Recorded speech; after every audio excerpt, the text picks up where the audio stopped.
Praise the lord. మన పౌరస్థితి పరలోకమందున్నది అని దేవుని వాక్యం సెలవిస్తుంది. ఫిలిప్పీ రాసిన పత్రిక 3వ అధ్యాయము 20వ వచనంలో మన పౌరస్థితి పరలోకమందున్నది, అక్కడ నుండి ప్రభు అయిన యేసుక్రీస్తును రక్షకు నిమిత్తము కనిపెట్టుకొనిచున్నాము.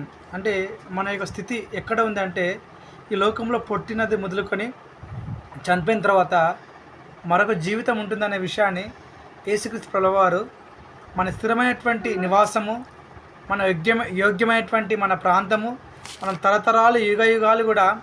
సో పౌరస్థితి అనగా ఏంటంటే మన యొక్క పరలోక రాజ్యములో మనది ఉంటుంది. అంటే మన యొక్క జీవిత కాలం అంతా కూడా ఏంటంటే, ఒకరోజు ఈ లోకంలో మనం ఉన్నాము, కానీ భూ సంబంధమైన వాటి మీద మనము మనసుంచుకోవద్దని వాక్యం చెప్తుంది.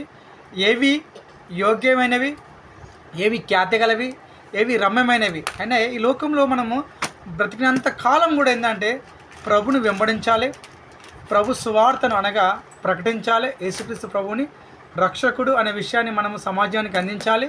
తర్వాత మన యొక్క పౌరస్థితి అనేది మన అంతిమము, మన గమ్యం ఏంటంటే పరలోక రాజ్యమై ఉండాలి. అదే మన పౌరస్థితి. ఆమేన్.